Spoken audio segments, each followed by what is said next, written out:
We can force people not to do it at any time. Et si je me rappelle, il a dit, on ne peut pas forcer une personne à être avec quelqu'un. It's a personal choice. It doesn't have consequences, I-personal choice haina of course, ma-consequence. Asi? yes, the person who wants to be with somebody out of the movement can Munhu do it, anenge but achida it will kuti have its consequences. ave nemunhu ari kunze kwemovement anogona kuzviita asi zvinenge zvine maconsequence azvo. Yes.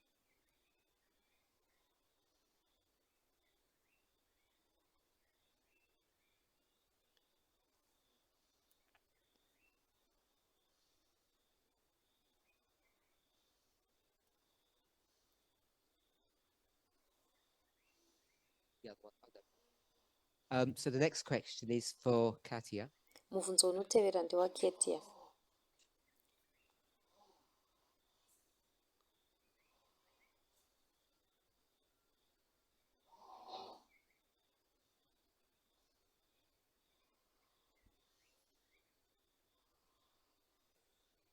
So the question is, Mubvunzo in ndewekuti different presentations, I have heard speakers talking about the end of equality in the United States. mumapresentation akasiyana-siyana ndakanzwa vatauri vakasiyana-siyana vachitaura nezvekuguma kweequality muamerica. My question is, Mubvunzo wangu ndewekuti, one, has there ever been equality in the United States? chekutanga kwakambenge kumbori neequality iri kuunited states? Two, if yes, at which period of their history? Chechipiri, kana mukati hongu panguva ipi yenhoroondo And yavo? three, if no, why do we talk about the end of equality in the USA? Chechitatu, kana mukati kwete sei tichitaura nezvekupera kweequality muusa? The end of equality. Kupera kweequality.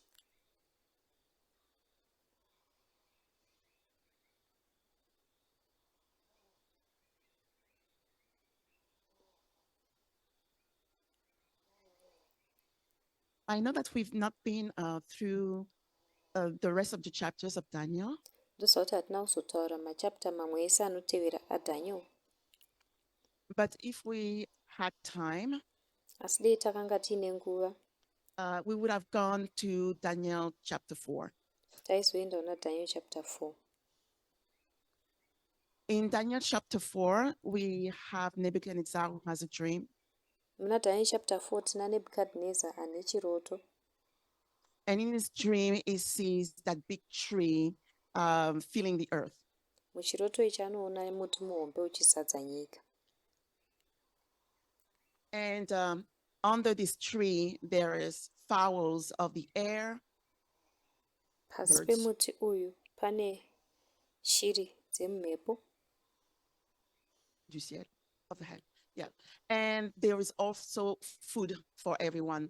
zvakare pane chikafu That is chinopiwa munhu a wese. parable Iri parable that looks like the one of the mustard seed. rinoratidzika kunge iro remustard seed. Mustard seed. Remustard seed. The first purpose of the United States, Purpose yekutanga yeUnited States it was to shelter people yaiva yekupa shelter kuvanhu and to be a place of safety. nekuvewo nzvimbo yesafety. But they have failed their duty. Asi vakakundikana paduty yavo. This is why in the same chapter, Ndozimhaka muchapter imwe cheteyo Daniel says that you have to say to Nebuchadnezzar, Daniel achiti unofanira kutaura kuna Nebuchadnezzar you have to go back, to your purpose uchiti dzokera kupurpose yako, and take care of the poor and the widows. uchengetedze varombo The United States nemawidows. were raised to be that place where equality would have happened. America yakasumudzwa kuti ive nzvimbo iyo equality yaizogona kuitika. And the Constitution was key for that equality to happen. Constitution yavo yakanga iri key kuti equality igogonekeka. But we know that through history, asi tinoziva kuti kuburikidza nenhoroondo this equality has not really been put in place. equality iyi haina kubvira yakambonyatsokuiswa panzvimbo. There were advancements, Kwaiva nemaadvancements, but as we can see today, there's still a great gap. asi sezvatinoona nhasi pachiri negap hombe. Yeah. And the people who are suffering the most Vanhu vari kunyanya kutambudzika are women, madzimai, the LGBT, LGBTQ, and people of color. zvakare vanhu veganda nekala. In terms of why we are speaking about equality, Maererano nekuti sei tiri kutaura neequality, it's because a messenger was raised up nyaya yekuti messenger and yakasumudzwa was able to pinpoint the issue for this time. ikagona kunongedzera nyaya iripo panguva ino. When Elder Tess came with the Midnight Cry message, Elder Tess pavakauya nemeseji yeMidnight Cry, she started with the King of the North and the King of the South vakatanga naKing of the North naKing of the to show South the inequality in both ways. kuratidza kusaenzana So kumativi aya when, ese ari as maviri. a people, we have an awareness of what the issue is, Saka sevanhu patinova neruzivo rwekuti nyaya yacho imbori yei, it becomes a prophetic element. inobva yava element iri prophetic. This is why our message is based on equality. Ndo mhaka meseji yedu iri base neequality. And what was the rest of the question? It's okay.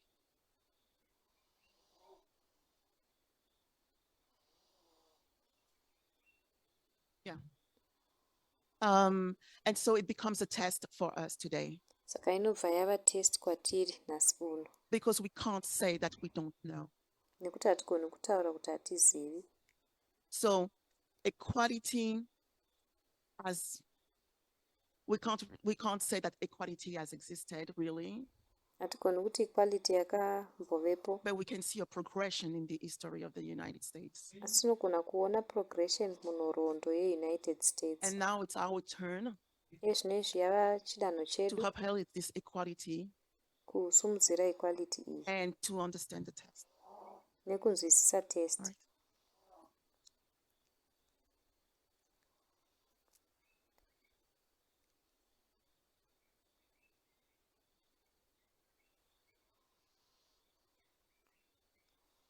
Next question Mubvunzo unotevera is for Elder Terry.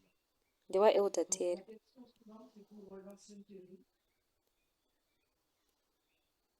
Why can't we have tattoos? Sei tisingagoni kuve nematatu? Prominent speakers in the movement engage in non-feminist activities on public platforms and then teach feminism.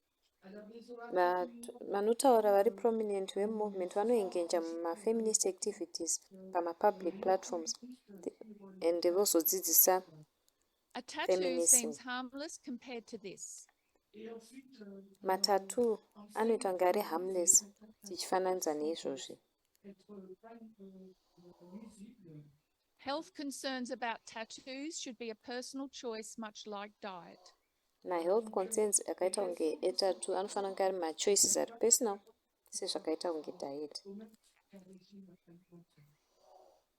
So first of all, I'm not sure what these prominent speakers are doing on the public platforms. Saka chekutanga handizivi kuti maprominent speakers ava vari kuiteiko pamaprominent platforms.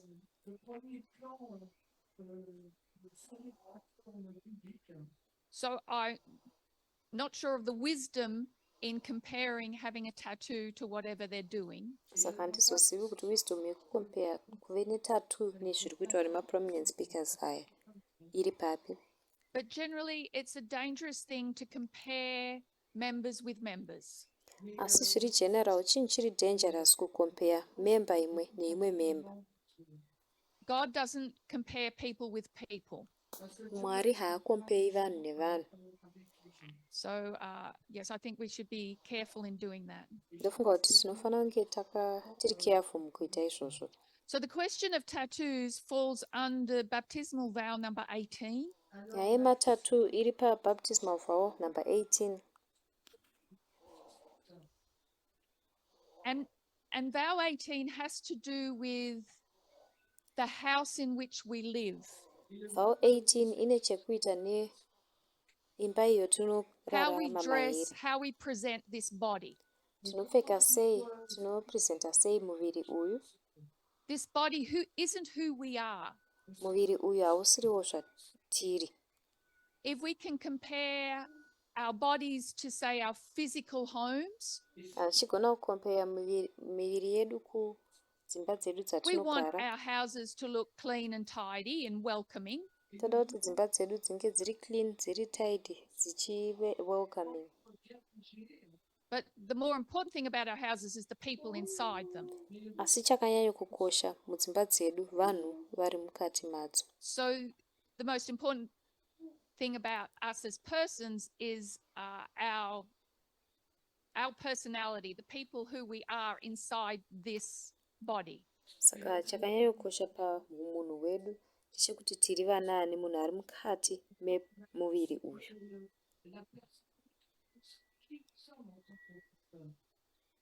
So the vow is asking us to keep our bodies healthy and the external bodies healthy and simple.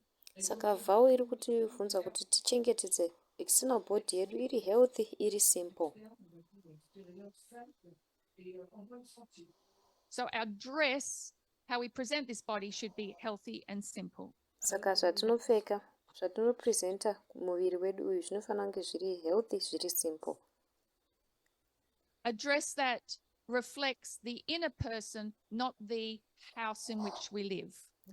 Kupfeka kunomiririra munhu ari mukati, kwete imba yatinorarama mairi.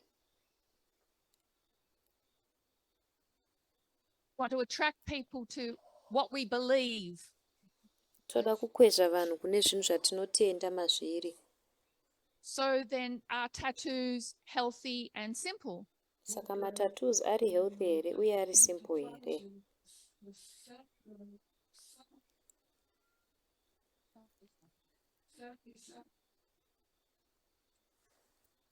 And I would suggest that you do some research on tattooing. Ndosuggesta kuti woita research kune zvekuitwa tattoo izvi. I'll read a small portion here. Ndichangoerenga chidimbu pano. Needles of a tattoo machine punches between 50 and 3,000 times per minute through the epidermis, Tsono through the dzemushina outer layer wetattoo. of the skin. Tsono dzemushina wetattoo dzinopanja pakati pe-3,000. Alors, les aiguilles qui passent sur la machine ponctuent en fait la peau Paskin entre yako 50 et 3000 fois par minute per en minute. dessous de l'épiderme. And through Dzinobaya other 3,000 layers of per the skin, skin through yako deeper per layers of minute. the skin. Et Dzichizodzikisawo également kuma-deeper sur des layers portions plus e-skin profondes yako de la peau, That has nerves and blood vessels. qui ine ont des ma-nerves nerfs et nema-blood des vaisseaux sanguins. vessels.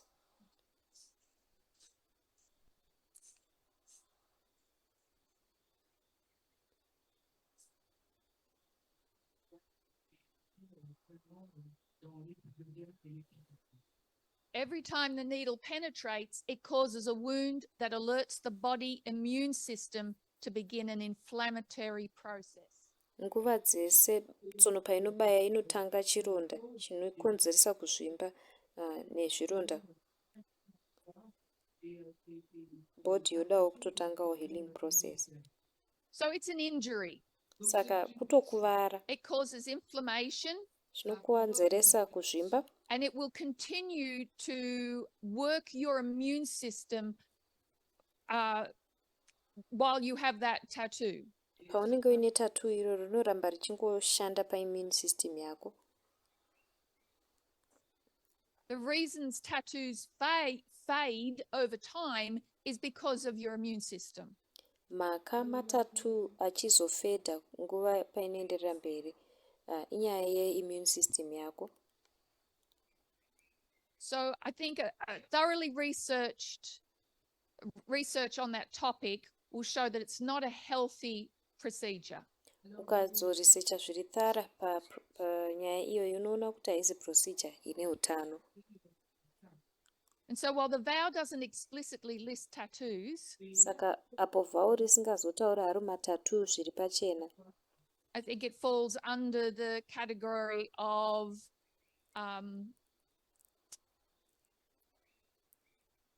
adornment, ndofunga kuti iripo pakategori yezvatinoshongedza nazvo that is neither simple or healthy, zvisiri simple, zvisiri healthy, and doesn't attract people to the inner adornment. zvisingazokwezvi vanhu kune shongedzo yemukati, Which we would say is Jesus Christ in us, the hope of glory. izvo zvatinogona kutaura tichiti ndijesu kristu matiri, Does anybody else hope have any yeglory. thoughts on tattooing? Pana nedzimwe pfungwa here pamaererano nematatu?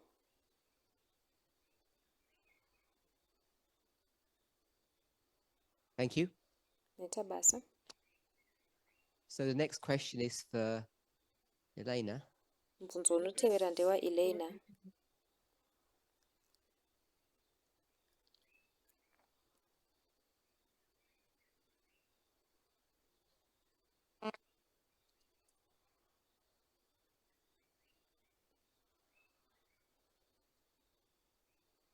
Does it work? Yes.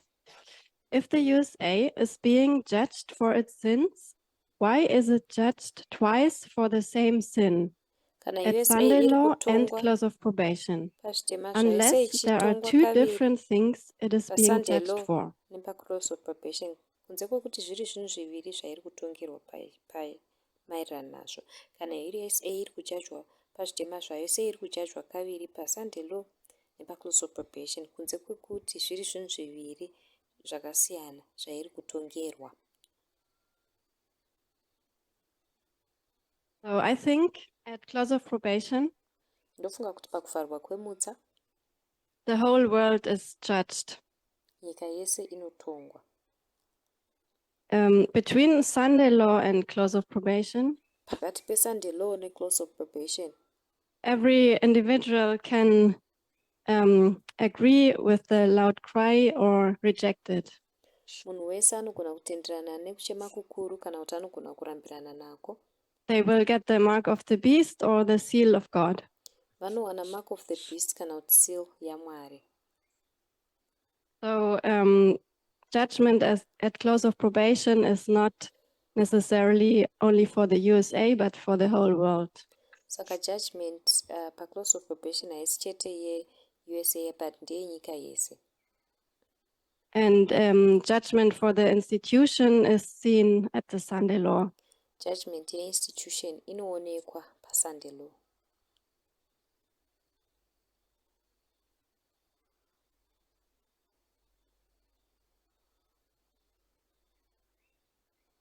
Anybody want to add anything? Anoda kuwedzera chinhu here?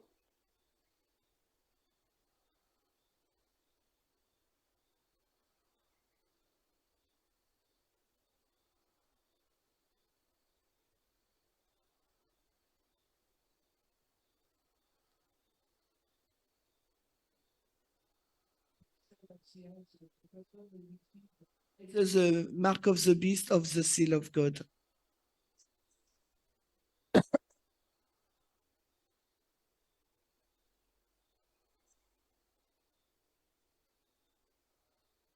Just to repeat your thoughts. Every individual will receive either the mark of the beast or the seal of God. Munhu wese achareceiva either mark of the beast kana kuti seal yaMwari. So judgment at close of probation comes to those who receive the mark of the beast. Saka mutongo pakuvharwa kwemutsa unouya kune avo vanogamuchira mark of the beast. Is that okay? Ndizvozvo here? Question that I have received is the following. Wandawana ndeunotevera. Are there plans to update the baptismal vows? Pane Many of maplans us no longer adhere to certain lifestyle vows, such as avoiding television, varied music, or a non-vegan diet. These discrepancies make it unclear what the expectations are. Will the vows be revised to reflect our current practices? Pane maplans ekuupdata mabaptismal vows here. Vazhinji vedu hatichanyanyi kuchengetedza lifestyle vows akaita kunge kusaona TV nedzimwe mhanzi kana kusadya vegan diet. Pane misiyano iyi inoita kuti zvisajeka. My expectations api atinawo. Mavhows acharevhiswa here kuti agoreflecta mapractices edu atiri kuita izvezvi.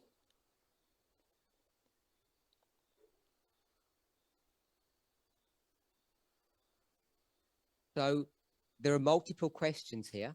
Saka pane mibvunzo yakawanda panapa. I'm prepared to answer them, Ndakagadzirira kumipindura zvangu, but there's a caveat to my answer. asi pane chiripo It's pamhinduro conditional. yangu. Zviri conditional. We have 7 continental leaders. Tine macontinental leaders 7. Is that right? 7? Okay, we're going to count just to double check. I think there's 7 of us. Tine 7 macontinental leader. And as I indicated yesterday, Sezvandakataura nezuro, I'm not the leader of the movement that makes or that even has the authority to make executive decisions. handisi mutungamiriri wemumovement ane authority yekuita ma-executive decision. The baptismal vows were written and then agreed upon by the leadership in 2016. Mabaptismal vows akanyorwa akatenderanwa neutungamiriri muna 2016. And it seems reasonable to me, Kwandiri zvinoita kunge zviri reasonable if we're going to make any changes to those vows, kana tichizoita shanduko kumavows aya, significant changes, shanduko dziri significant, that should be based upon a decision that's jointly made by the current leadership. zvinofanira kunge zviri maererano nesarudzo ichaitwa neutungamiriri At hwese the moment, hwakabatana. the current leadership model that we have Panguva is, ino as I said, 7 continental leaders. leadership model yatinayo sezvandataura macontinental leader 7. So I haven't discussed this important question with them. Saka handisati ndataurirana navo mubvunzo wakakosha uyu. So these are my thoughts. Idzi pfungwa dzangu. And we have another continental leader at the front with us, but I didn't want to put them on the spot unless they want to answer a question. Continental leader pamberi nesu ndasikadi kuvaisa pasport unless vachida havo kupindura mubvunzo uyu. We'll go backwards. Todzokera mumashure. Last question. Will the vows be revised to reflect our current practices?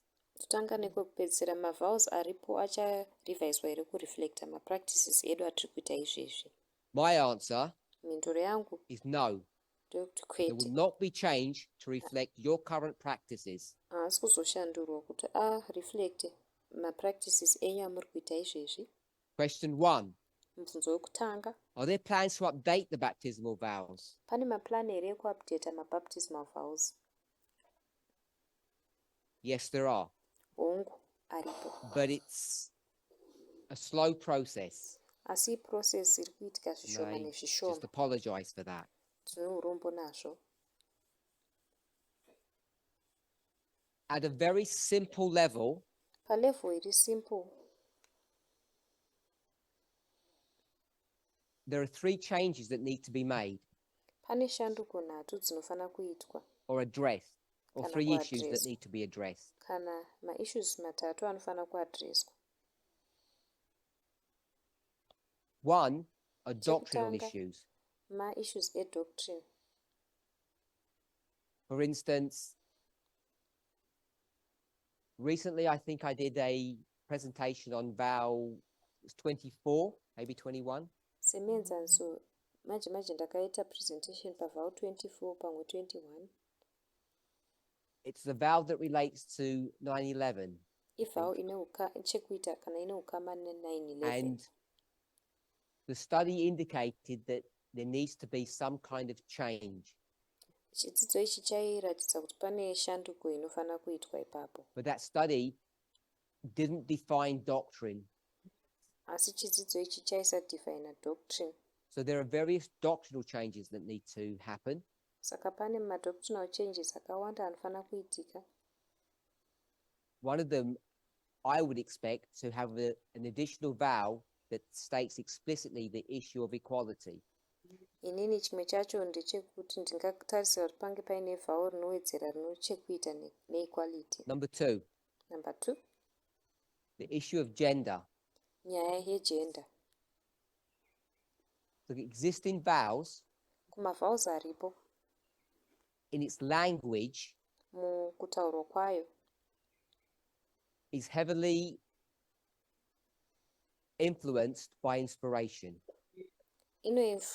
Malanguage acho yakainfluenswa zvakanyanya neinspiration. Both the Bible and spirit of prophecy. Bible nespirit of prophecy pamwe And chete.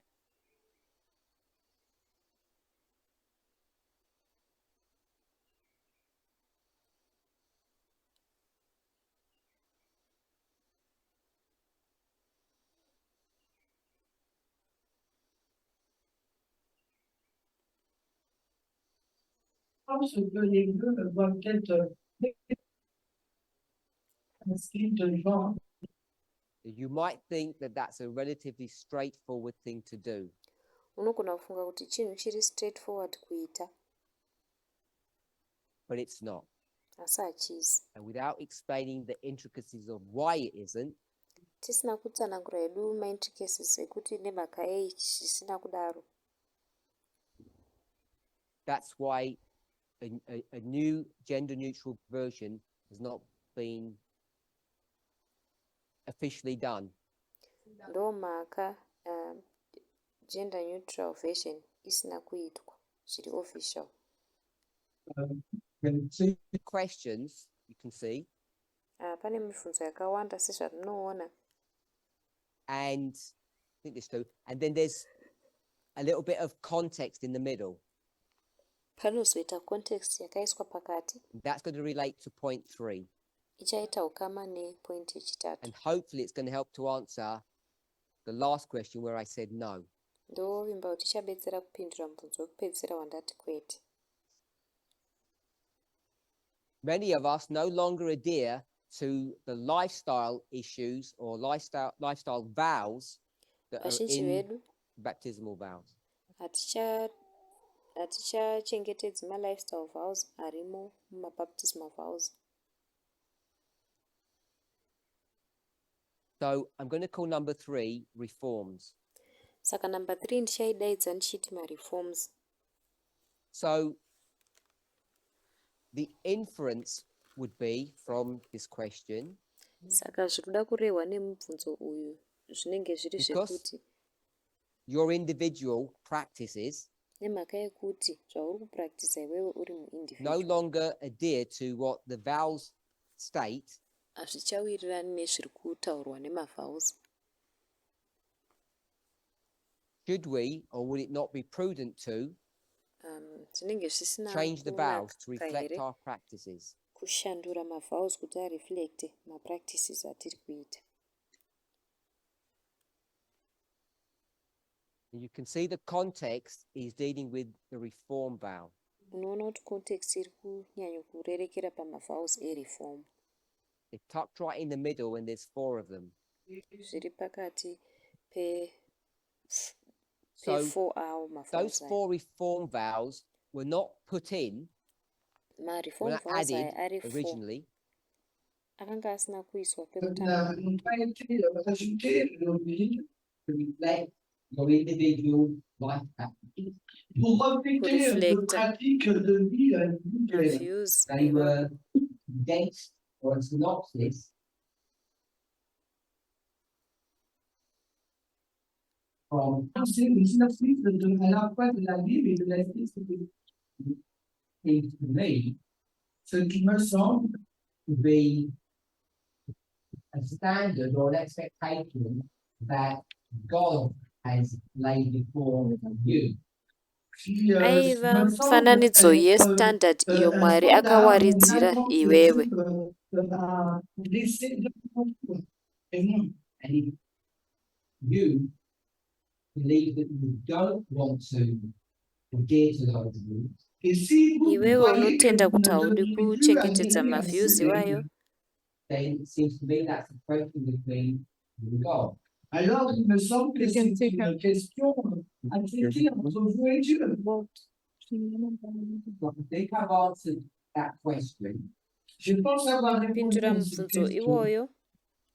Target says there are some discrepancies which make it Clear the expectations are. Munhu anyora ati pane madiscrepancies anoita kuti zvisajeka kuti maexpectations ndeapi. If you have a teacher that gives their opinions that are in opposition to what the vows say, Kana uine mudzidzisi anopa maopinion ake ari mukupikisana nezvinotaurwa nemavhows,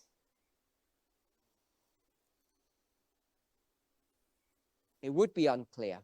zvinenge zvisina kujeka. But if it's taught, if your classes are taught according to the vows, I'm not sure what's unclear about the expectations. Asi kama zvidzidzo zvako zvichidzidziswa maererano nezviri kudzidziswa mumavhau, handizivi kuti sei maexpectations asina kujeka aya. So one thing hasn't changed Saka chinhu one hachisati chashanduka in my mind, mupfungwa dzangu. this issue about these being vows. Nyaya iyi yekunge aya ari mavhows. Because if we asked you to read a Spirit of Prophecy health book, Nekuti tikakukumbira kuti uverenge health book remweya wechiprofita, and you asserted that you had read the document iwe wotaura kuti wakanga waverenga document iri, and that you agreed with the document uye kuti wanga watenderana and nedocument that you racho, would direct your life according to what you had read, uye kuti waizodirecta upenyu hwako maererano nezvinhu zvaunenge waverenga, that seems to me the same thing as having these 4 vows. kwandiri zvinoita sekunge chinhu chakafanana nekuve tiine mavhau mana aya. I think people take the word vow too literally. Ndofunga kuti vanhu vanotora vara rekuti vhau zviri literal zvakanyanyisa.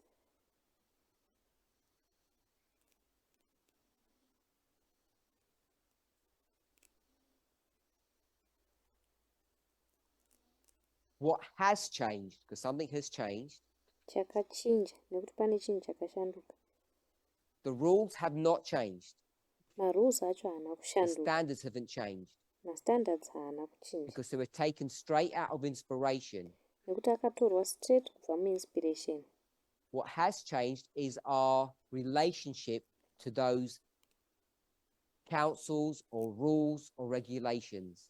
Changoshanduka ukama hwatiinawo kumacouncils, kumarules, kumaregulations iwayo. Without discussing the consequences, Tisina kudiscussa maconsequence, the 4 vows mavhows are mana no longer considered law, they're considered good advice. haachatariswi semutemo, akutaurwa kunzi igood advice. And if people don't follow that advice, Kana vanhu vakasatevedzera advice iyoyo, without going into the exact details, point by point, tisingazopindi mumadetails acho point by point. I don't want to add in uncertainty, but I think I'm going to be forced to. Handidi kuwedzera uncertainty, asi pamwe ndichazomanikidzirwa. The uncertainty is the word unlikely. Uncertainty ivara rekuti unlikely, Not probable. kuti zvinogona It's very kusagonekera. unlikely Zviri unlikely that there'll be any consequences if you don't keep those 4 vows. kuti panenge paine maconsequences ukasachengeta mavhows mana It's aya. very unlikely Zviri that unlikely you will be punished kuti uchapiwa punishment if you break any of those vows. kana ukatyora imwe yemavhows mana aya. I would suggest to you, if you're taking baptismal vows, Ndichasuggesta kuti kana uri kutora mabaptismal vows, to be honest with your teacher buda pachena kune mudzidzisi wako and tell them which vows you will keep and which ones you won't. wovaudza kuti mavhows api auchachengeta ndeapi ausingazochengeti. Let's see where that leads us. Toona kuti izvi zvinotisvitsa kupi. My answer? Mhinduro yangu. Back to Carolina. Todzokera kuna Carolina.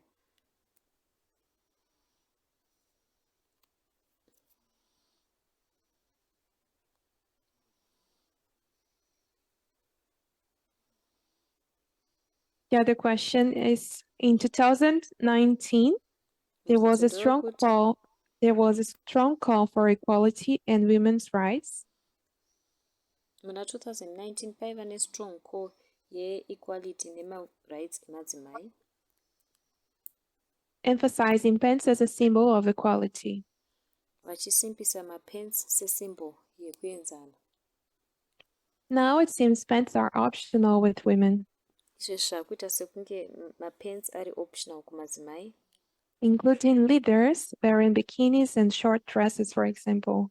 sanganisire maleaders vanenge vachipfekawo mabikini nezvidresi zvipfupi semenzaniso.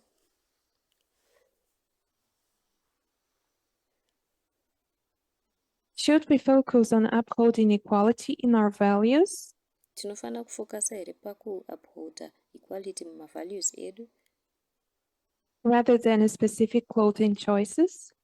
pachinambo che-specific dzehembe dziri I think specific. for a moment in the movement, it was necessary for women to be pushed to use pants. Ndofunga kuti kwechinguva movement zvazviri necessary kuti madzimai vamanikidzirwe kushandisa mapens. And I think, yes, upholding equality in values is more important than a specific clothing choices. Ndofunga kuti kuupholda equality mumavalues kwakakosha than sarudzo yehembe dzinoitwa nemunhu.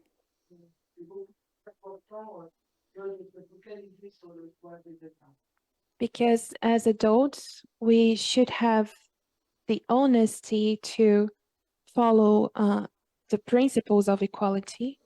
Nekuti sevanhu vakuru tinofanira kunge tiine honesty yekutevedzera. And I think principles Elder Pamina equality. wants to complement the answer.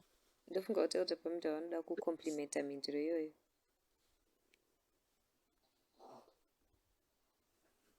I wasn't going to, but I will. Ndandisiri kuzokomenta asi ndichakomenta hangu.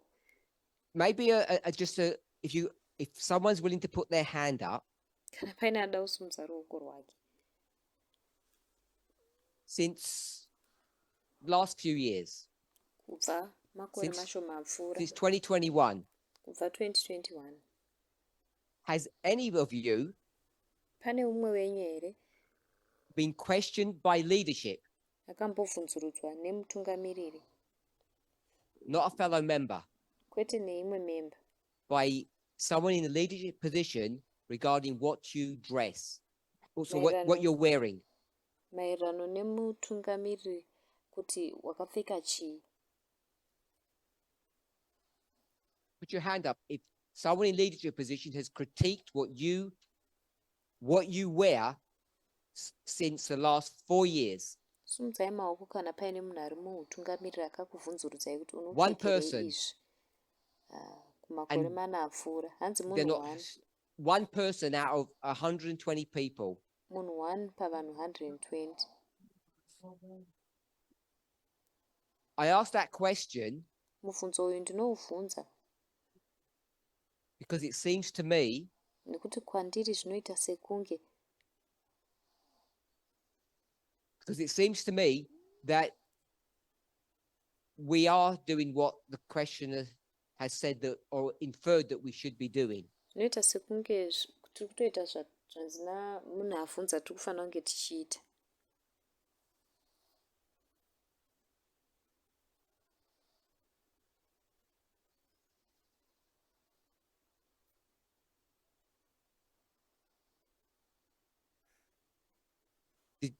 Has my question been, or my point been made?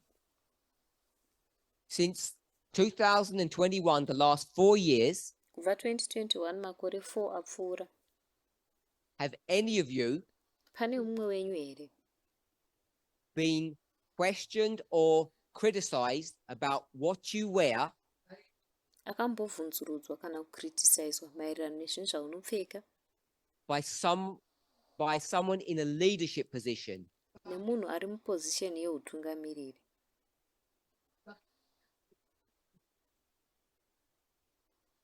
And for the people online, no one's putting their hand up. Kuvanhu vari paonline hapana asimudza ruoko rwake. I'll ask the second question. Ndobvunza mubvunzo wechipiri. Have you been critiqued or criticized by another member? Wakambokritisizwa here kana kushoropodzwa neimwe member? One person. Munhu 1. 2 people. Vanhu vaviri. One was a man and one was a woman. Mumwe anga ari mudzimai mumwe ari munhurume. So 2 people over the last 4 years have been criticized by members, not leaders. Saka vanhu vaviri pamakore 4 vakakritisizwa nemamembers kwete nevatungamiriri. So the point I was making was, Saka pfungwa yanda ichida kubudisa ndeyekuti I think we are upholding the last sentence that ndofunga the kuti questioner said, should we not be upholding?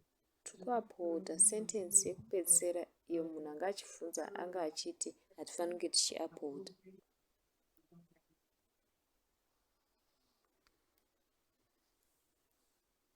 We're running out of time. Nguva yedu ndoyakupera. So I just want to jump Saka ndoda kungojamba to page 4. toenda kupage 4. It doesn't mean anything to the people. Which is the section that's that Eleanor had. Inova mubvunzo wanga uina Elena. It's a joint question. Mubvunzo wakabatanidzwa. What I mean by that, I guess 2 people would respond to it. Zvandoreva neizvozvo ndezvekuti vanhu vaviri vacharesponda kwauri. So this is for Elder Terry and Eleanor. Uyu mubvunzo waElder Terry naElena. And I'll leave it to one of them to actually read out the question. Ndichasiyira umwe wavo kuti averenge mubvunzo wacho. The first double question. You say the Sunday law is at the crowning of the King Trump on January 2025, and Terry said the Sunday law is July 18. Is that correct? Munoti Sunday law iri pa-crowning yaKing Trump January 2025, Terry achiti iri pa-Sunday law yaJuly 18. Zviri correct here?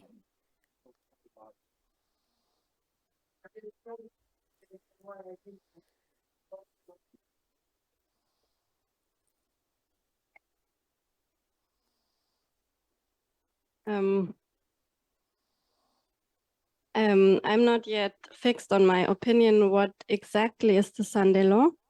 Handisati ndava fixed exactly kuti Sunday law chii pakufunga kwangu. But I don't see the Sunday law on July 2024. Asi handioni Sunday law pana July 2024. And at the moment, I believe it will be 2025 Panguva ino ndinotenda kuti inenge iri 2025. and will have to do with the certification. Iine chekuita necertification. I said that Sunday law is July 2024. Ndakati Sunday law iJuly 2024. We previously looked at the Sunday law as 2014. Mashure takambotarisa maSunday law ya2014. 2014, it's the beginning of the takeover of the Republican Party. 2014 ndokutanga kunoitwa takeover yeRepublican Party. On July 18, that was completed. July 18 zvakazadzikiswa. So the two Sunday laws connect 2014 to July. Saka masunday law maviri aya akabatanidzwa 2014 kusvika pana July. And there were multiple articles referring to Donald Trump as being crowned. Pakava nemaarticles akawandisa aitaura kuti Donald Trump agadzwa. The reason they say he's crowned is because that position was uncontested. Mhaka vachiti akagadzwa inyaya yekuti position iyi haina akakwikwidza nayo. He won all the primaries and it was a done deal when you got to July. Akawina maprimary ese zvazvatopera patakasvika pana July. There was nobody to contest that position. Hapana aizokwikwidza neposition iyoyo.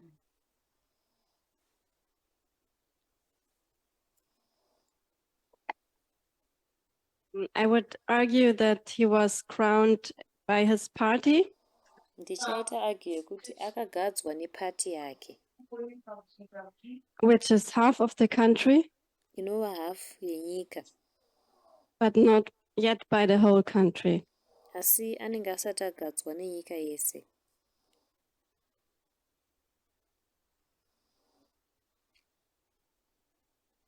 Could you talk a little more? Okay. So I could ask them to do the second question as well. Ndichakumbira kuti vaitewo mubvunzo wechipiriwo zvakare.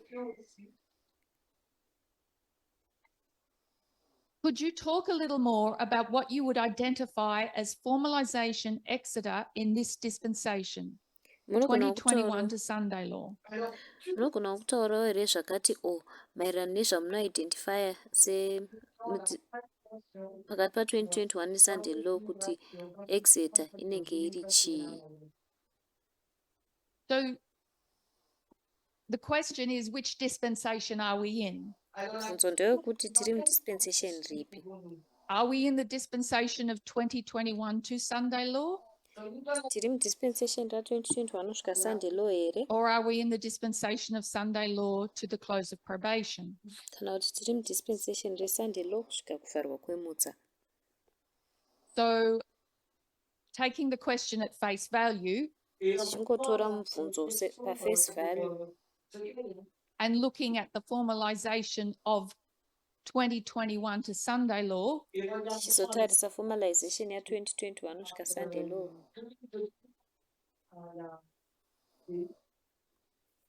then I guess I'm forced to go to my last question. ndinofunga kuti ndinomanikidzira kudzokera kumubvunzo wangu wekupedzisira. And if I think that Exeter is May 30 of 2024. Kuti ndofunga kuti Exeter iMay 30 ya2024 here. Where Samuel Snow taught the message twice. Apo Samuel Snow akadzidzisa message kaviri. Yes. Hongu. So I believe that Exeter is in May. Oh, sorry. Yes, in May of this year. Saka ndotenda kuti Exeter yanga iri May yegore rino. People may be confused.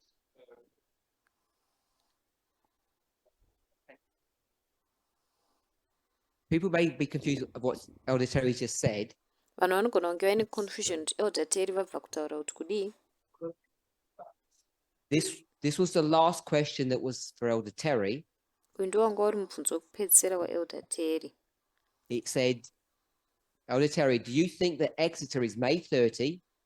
Wauri kuti Elder Terry munofunga kuti Exeter iMay 30 here? Because Exeter is the midnight cry. Nekuti Exeter ndiyo midnight cry. Samuel Snow taught his message twice, once in May, once in April, in application. Akadzidzisa message yake kaviri, kamwe muna April, kamwe muna May, tichiapply. Sezvamakaita. Ari kungorifeya nezvakaitika.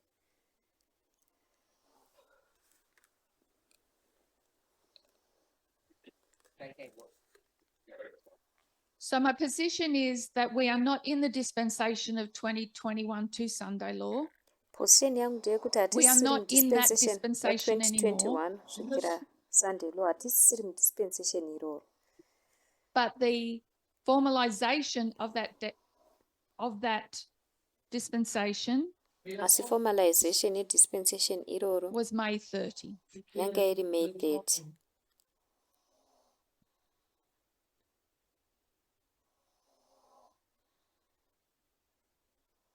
Are you able to tell us what the event was of May 30th? Unogona kutiudza kuti chiitiko chaMay 30 chachiri chii here? That was Trump's, Trump's conviction Kuconvictwa kwakaitwa Trump.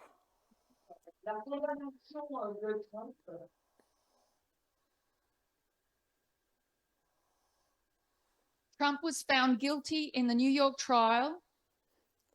Trump akawanikwa ari guilty mutrial yekuNew York. This is the hush money case. Iyi ndiyo case yehush money. He was convicted on all 34 accounts. Akaconvictwa maaccounts ese ari 34. This would force the Republican Party to nominate a convicted felon. Zvaizomanikidzira Republican Party kuti isarudze felon yakaconvictwa.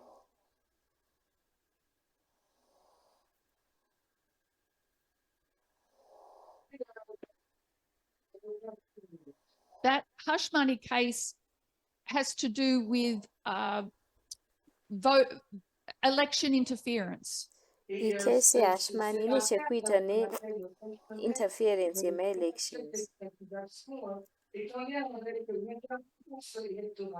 He kept important information away from the electorate that would have affected the outcome of that election. Akachengetedza information iri important kubva kuelectorate yaizoaffecta outcome yesarudzo ishi. And we would note he is yet to be sentenced. Tiri kutaura kuti asati asentencwa achafanira kuzosentencwa hake.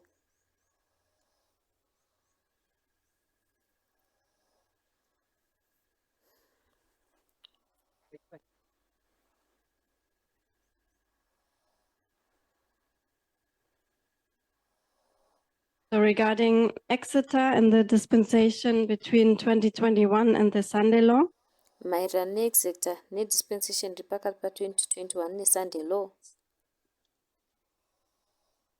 this was not the focus of my study. Haisiriyo yanga iri focus yechidzidzo changu. And I would do more research. Ndichazoita research yakati wandei. But in case the Sunday law is in 2025, Asi pamwe in case Sunday law iriko 2025, I believe Exeter will be in 2024. ndinotenda kuti Exeter inenge iri 2024. I think it must be a point and a period. Ndofunga kuti inofanira kunge iri point zvakare iri period. And I could imagine that July definitely has to do something with it. Ndinoimaginawo zvakare kuti July ine chekuita nazvo. But I think we would need more evidence that this is Exeter. Asi tinofanira kunge tiine umbowo hwakati wandei hwekuti iyi ndiyo Exeter.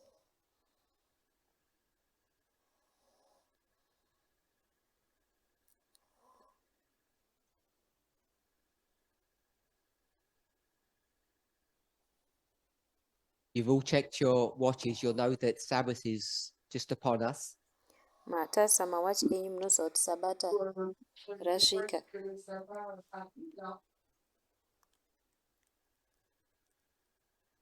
Are we singing hymn or are we just going to pray? Tichaimba here kana kuti tichangonamata? Are we going to close Sabbath and then they're going to do something? Okay, so we're just going to pray. Tichangonamata. I can't see everybody. Is Kathy McGraw amongst us? Handisi kuona munhu Would you mind wese coming to the pasi. front to pray to open Sabbath, please? Kathy Magro ari pakati pedu here? Unogona kuuyawo kumberi wonamata uchivhurira sabata here?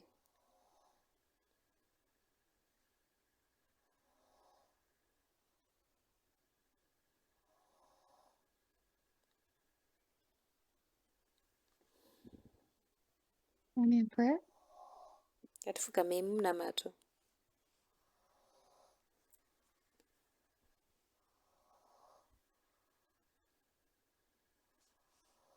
Holy God, we praise you and thank you. Mwari vatsvene, tinokurumbidzai nekukutendai. We are delighted to welcome the Sabbath together. Tinofara kuchingamidza sabata pamwe chete. Taste a bit of heaven Nekutestawo kachidimbu kedenga while we are still gathered. apo tichiri takaungana. Continue to bless us, Tokumbirawo mutikomborere, guide us, and direct us. mutitungamirirawo In nekutidirect. Jesus' name, amen. Muzita raJesu, amen.